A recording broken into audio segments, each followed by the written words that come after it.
Chapter 34. Colors danced and sparkled, lavender, soft blue, deep rose pink, flowing endlessly, creating patterns, while dark, moving shadows played in the background. And then the muted colors burst into life, glowing white, almost too bright, too stark. Bright blues, reds, yellows, overlapped, blending and separating in perpetual motion. Renesme's dreams were spectacular, stunning, yet soothing. The quiet colors of her life in the womb, mixed and intertwined with the new, sharper hues of birth. I felt like I could stay lost in them forever, just floating in this alternate state of unconscious bliss. And then the faces, mine, Bella's, Rosalie's, wavered in and out of focus amongst the painted background. Carlyle, Esme, Alice, Jasper, and Jacob. The flash of irritation broke me out of my contentment, and I sighed. Jacob, a constant fixture in her thoughts. Jacob imprinted on Renesme, on my daughter. What was I going to do? I looked away from Renesme towards Bella, trying to sort out my feelings. My emotions towards Jacob had always been confusing. I felt the natural aversion to his kind that was instinctive within me, and a deeply entrenched resentment that had once bordered on hate for his nearly successful attempts to take Bella from me. And yet there was so much fellowship and gratitude for loving and protecting Bella when I was not there to do it, for being her friend, for sacrificing everything to help save her. But all these things fell by the side when it came to Renesme, and I struggled to press my personal feelings about Jacob aside as I contemplated what this imprint would mean for her. I thought for a moment about destiny and choice. Jacob's nature as a wolf had removed his choice of a mate through the act of imprinting. He did not resent this. The power of the imprint, the resulting bond, was too strong to allow for any resentment. But would Renesme resent it? If not now, then one day. If Jacob stayed in her life, would he determine her destiny as much as his had now been written? Choice was always something I had strongly desired for Bella. For so long I had struggled against what fate had thrown at us, the way life had tried to take away her choices. How I regretted that my presence in her life seemed to shape her destiny away from its natural course. Didn't I have to fight for my daughter's right to her own choices as well? I sighed, to think I had ever found the idea of imprinting fascinating. I reached out downstairs, looking through Jasper's watchful eyes. Jacob was sitting in an armchair, looking uncomfortable. Esme had insisted he come from his spot against the wall and join everyone. He was staring at his hands in his lap, thinking of Renesme. He was feeling oddly guilty. How could I have felt that way? He thought miserably. How could I have ever considered that? I couldn't pinpoint the source of his guilt. He was fighting against his thoughts, his mind being sucked back into memories he didn't want to face, didn't want to recall. Renesme in Rosalie's arms. A blood-sucking monster that brutally mutilates its own mother. An abomination. Its existence against nature, a black, soulless demon, something that had no right to be, something that had to be destroyed. My own justice, my revenge. Muscles coiling, body preparing to spring, teeth ready to rip. I was driven to my feet, Renesme clutched protectively to my chest. My mind was ringing with the treacherous, hate-filled reality of Jacob's thoughts. That bastard had been just about to kill Renesme. I felt my body trembling in fury, and I willed myself to be calm, to control myself, and not hurt the precious weight in my arms. Renesme. My anger suddenly twisted with guilt and horror. With my own inattentiveness, I had nearly let my newborn daughter be killed, mere minutes after she had been born. How could I have turned such a blind eye to those murderous thoughts only a few feet away from me? What could have kept me from seeing? But I knew what. Nothing could have touched me in that dark place that was Bella's death, and I had nearly paid the ultimate price for that. I was sickened by Jacob and disgusted with myself. I looked down at Reneesme in my arms, so small, so soft and delicate. How could he have wanted to kill her? How could anyone want to cause harm to something so lovely and gentle? And yet, I had once hated what I thought was killing Bella, hated my own daughter. Perhaps neither of us deserved either one of them. Perhaps we were both monsters. As if sensing my self-doubt, my face floated into Reneesme's dreams, and I was struck momentarily by how different I looked in her thoughts compared to the face I saw in my own mind. Somehow, I always saw the rock-hard skin, the deathly pallor, the inhuman eyes, cold, inert. But in Reneesme's mind, my face was warm, my expression tender. I looked so young, so alive. The door was suddenly pushed open. "Cheese," said Alice, a flash temporarily lighting up the room. Then she lowered the camera. "Edward, you weren't even smiling." I breathed deeply, trying to repel some of my tension. Then I rolled my eyes and sat back down. "Shh, Alice, you'll wake her. What are you doing?" Alice smiled. "Esme suggested we take some pictures." She looked down at Reneesme, her face softening with surprise. "She's sleeping," she thought. "Yes," I whispered. We both watched the baby's still face for a moment, until Carlyle appeared behind Alice. She smiled at him, went over and kissed Bella's cheek, and then danced out of the room. Carlyle looked at Bella, still motionless on the bed. No change. He turned his eyes to Reneesme. "How is she doing?" he asked quietly, smiling, but then his expression froze as he inhaled a sharp breath. "What?" I asked quickly, looking down at her and searching his mind. "She's grown," he thought.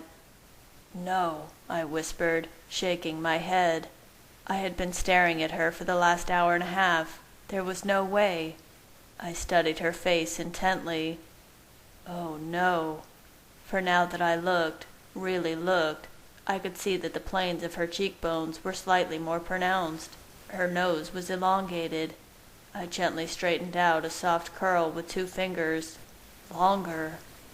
Quickly, I pulled back the blanket and felt a growing sense of unease. Carlyle came and knelt down next to me as we studied her. Her torso had definitely lengthened. Her legs had already lost some of the excess fat, and they were straighter. Her fingers and toes seemed longer.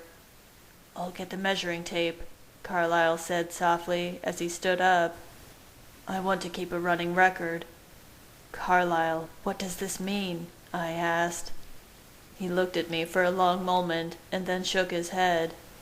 "I don't know, Edward." I tried to ignore the calculations we were both doing in our minds, the lifespan that such a rate of development would mean.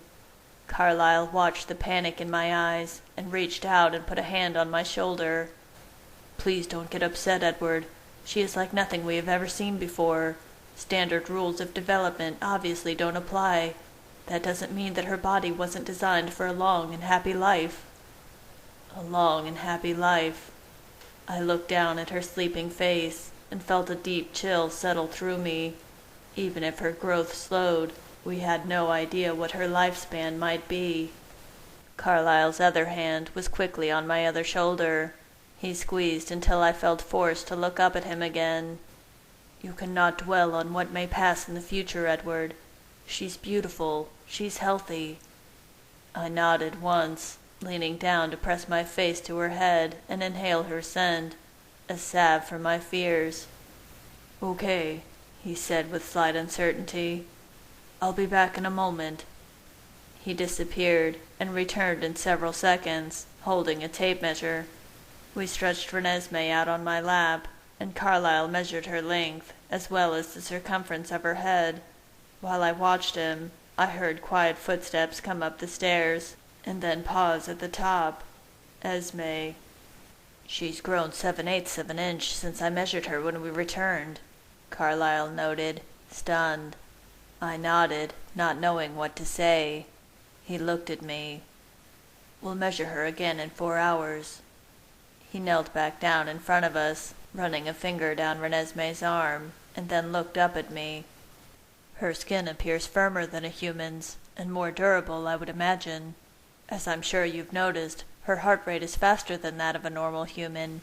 It's beating at about 150 beats per minute, slightly above the normal range for a newborn baby. I do not know if this will slow down as she ages, like a human's heart rate would. Temperature is running at about 105 degrees.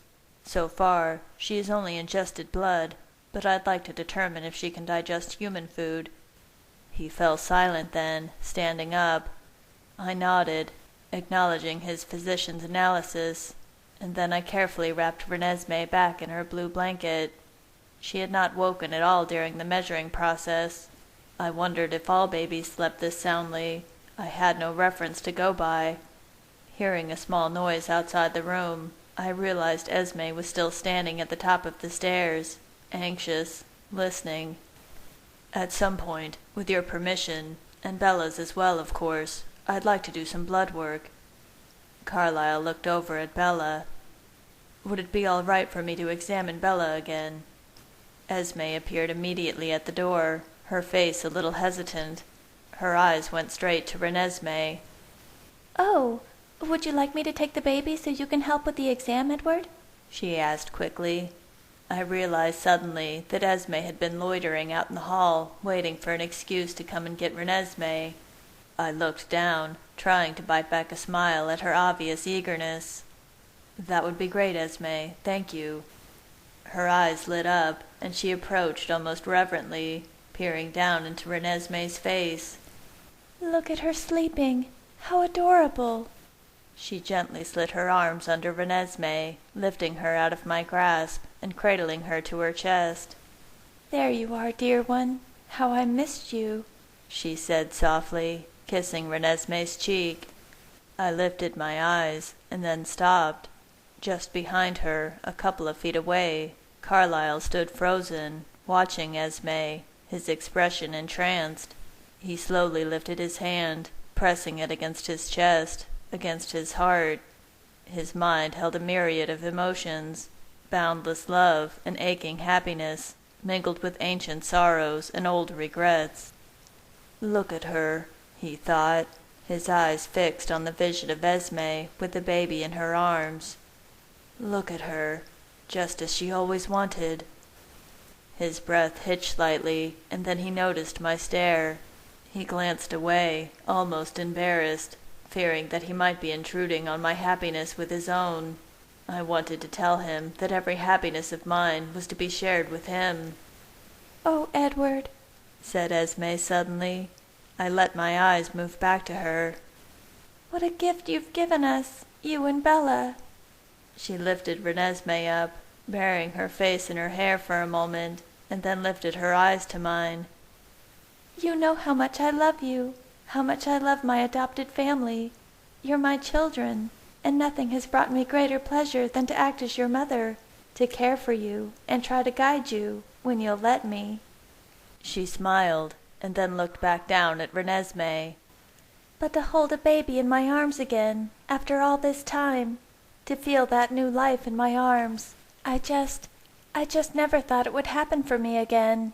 I never dreamed, and it reminds me so much of... She closed her eyes, her voice breaking off in a sob, her breath catching. Reminds me of my first little angel. She swallowed, trying to compose herself. Carlyle came over to her, putting an arm around her shoulder and pressing his lips to her cheek, closing his own eyes, breathing deeply. Finally, Esme raised her arm and pressed her hand to Carlyle's face. She turned her head, kissing him gently on the lips, and then looked at me. I'm just so happy, Edward, she said quietly. I smiled, leaning over and pressing my cheek to the side of her head. She patted my hair gently, and then turned swiftly and left. Carlyle and I watched after her for a moment. and then Carlyle moved over to Bella. I walked over and stood across the bed from him, taking her hand. "Bella," I whispered, watching her face, but there was no response. Her hand in mine felt cooler than usual. It seemed surreal, given that the venom was currently scorching through her veins. Suddenly, I was swallowed by my own memories of burning, the fire blazing as if straight from hell, cruel, unrelenting, and unstoppable. "Please, God, don't let her be going through that.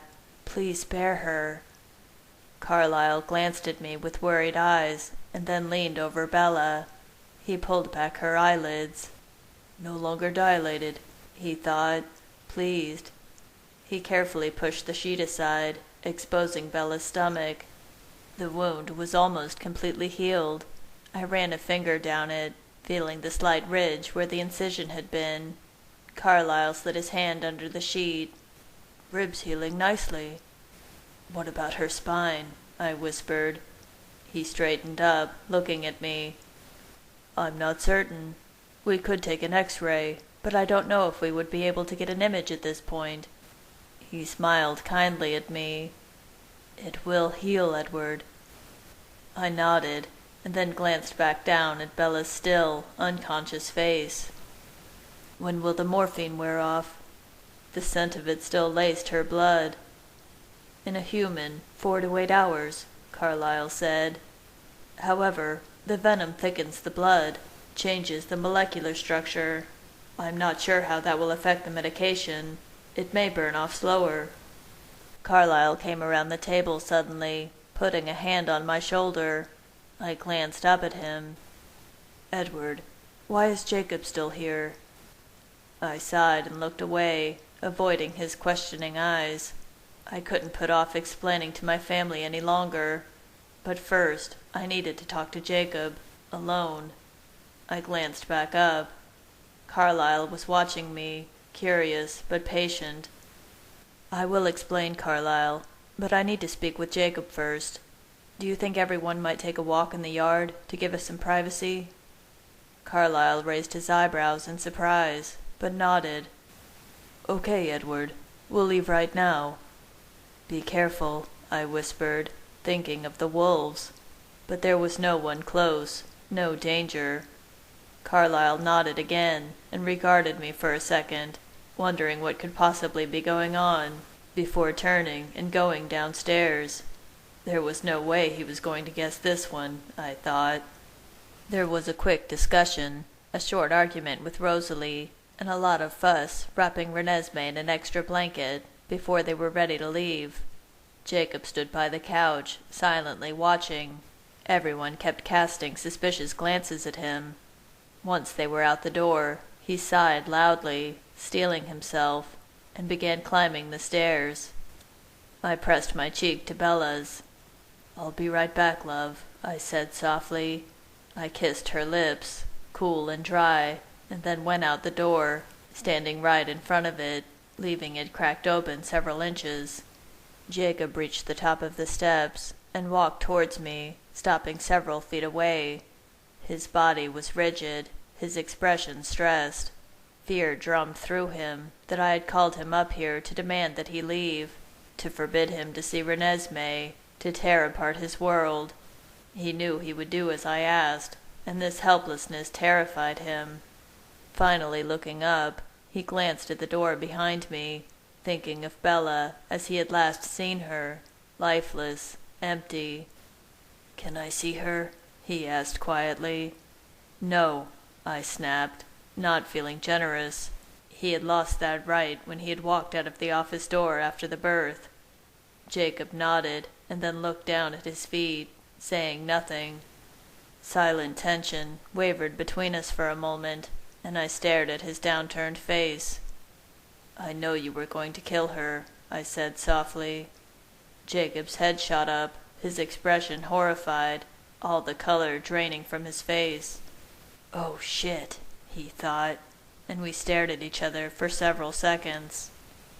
"I wasn't sure if you knew," he finally said, his voice rough and shaky. "How could I not?" I spit out. You've been hammering yourself with guilt for the last half hour. Did you really think I was going to miss that?" He shrugged, saying nothing, and looking down again. "I would give anything in the world to take back those few seconds," he thought, eyes not meeting mine. "But I can't." "No, you can't," I said quietly, seething, not wanting his remorse. I knew it was foolish, in some ways, to pursue this anger over something that did not come to pass, that now would never come to pass, but I just wasn't ready to let go yet. "Jacob," I said, waiting, watching. Finally, he took a deep breath and looked up into my eyes. "Jacob," I repeated, "you would have done that to Bella?" He stiffened, his hands clenching, the ghost of pain and loss filling his eyes. "She was dead," he said roughly. "I thought she was dead." He was back briefly, in those terrible moments, leaving that room, coming down the stairs. He shook his head. "And me?" I whispered, unable to fully keep the edge of betrayal out of my voice. "After everything, you would have done that to me, Jacob?" But he would have wanted to hurt me, as he had felt I had hurt Bella. Jacob blinked, and the pain in his eyes changed, laced with regret and defensiveness. "If she was dead, then you were as good as dead too." His tone was brisk, but then his face changed, softened slightly, and he was thinking of Reneesme again. He stepped closer to me, and then reached out hesitantly to touch my arm. I glanced down in surprise. He had never voluntarily touched me before. "But don't you see, Edward? I get that now. How your whole world could hang on the existence of one person, and if they are gone, your life is gone too. How there would be no reason to live any more. More than that, how it would be impossible to go on living. I understand now." I stared at him, not sure what to say, unable to avoid understanding the depth and truth of his emotions, and yet hating that they were towards my daughter. He watched me, his hand still on my arm. "Will you tell her?" he whispered. Tell Bella he had almost tried to kill her daughter? "No," I said. I was angry, not cruel. "Do you want me to leave?" His voice was nearly inaudible. "You know I would never hurt her. Reneesme." I sighed and closed my eyes, squeezing the bridge of my nose. He waited, not breathing. I looked at him again, and tried to put my fears into words, so he could comprehend where I was coming from.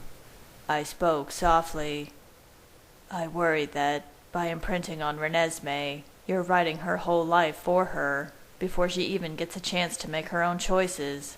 If I let you stay, how many of her future decisions will be a foregone conclusion?" Jacob's grip on my arm tightened, panic crashing into his thoughts of being kept away from Reneesme, and even more upset by the future I had painted. "Edward," he said, his voice low and intent, "I love her. She means more to me than anything in the world. I don't want to take away her choices. I would never, ever do that. And please, I beg you, stop me if I ever do." His voice broke slightly. "I just want to be near her, to keep her safe, and make her happy. I want to watch her grow, and see her smile, and learn everything about her. I'll have whatever kind of relationship she wants with me. Friend, uncle, brother. Or if she wants, I'll simply watch her from afar." I sighed and closed my eyes. Outside, Reneesme had woken up. I felt a pang of guilt at having sent them out there, but she was happy, exhilarated, taking in everything around her. It was a rare, clear night, and she stared up at the heavens from Rosalie's arms, while Carlyle bent next to her, whispering, pointing out various constellations. My family clustered around her, all eyes on the sky. I thought about Jacob's words. I understood that kind of love, the kind that transcends all normal boundaries. I would have been anything Bella wanted me to be. just to be near her. Bella. My eyes opened, and I looked at him carefully. Not that I'm unhappy about it, but your feelings for Bella, they are just gone now? Jacob blinked, surprise flooding his mind, as if he hadn't taken the time to consider this, as if he had been so busy being enamored with my daughter, he had forgotten he was supposed to be in love with my wife. The irony. No, he said slowly, uncertain. He pulled his hand away from my arm and glanced at the door behind me, as if he could see Bella through it and find an answer. No, I mean, yes. He closed his eyes and breathed in and out slowly before opening them again. Yes, my feelings have changed. He turned away from me slightly, looking down and kicking the floor. You were right. Damn it. You were right, okay?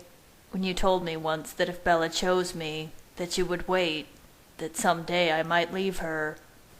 His hands clenched into fists, opening and closing several times. I didn't believe it. I didn't think it was possible, that some other girl, some stranger I barely knew, could just come along and change the way I felt about Bella. I didn't think those feelings for her would ever change, and I was wrong. He sighed, blowing out a long, trembling breath. I was wrong. I still love her, just not that way. He looked sideways at me. It's better that way, though, don't you think? I stared at him in amazement and growled. Did he really think I wanted to be vindicated this way? It would be, if you weren't in love with my daughter instead. He flinched and then nodded. Right. Do you actually think Bella will be okay with this? I asked him, my voice scathing. I really don't know, he said, looking worried. Maybe she'll see how much I love Reneesme, and, well... His voice trailed off, uncertain. I snorted and rolled my eyes. Good luck with that. I just want to be near her, nothing more. He looked down uncomfortably. It isn't, you know... His voice trailed into a whisper. It isn't like that. His hand twitched at his side. I realized what he was inferring, that his feelings towards Reneesme were not inappropriate. He knew, as well as I did, what some in my family would think, would fear. My stomach twisted at the very suggestion.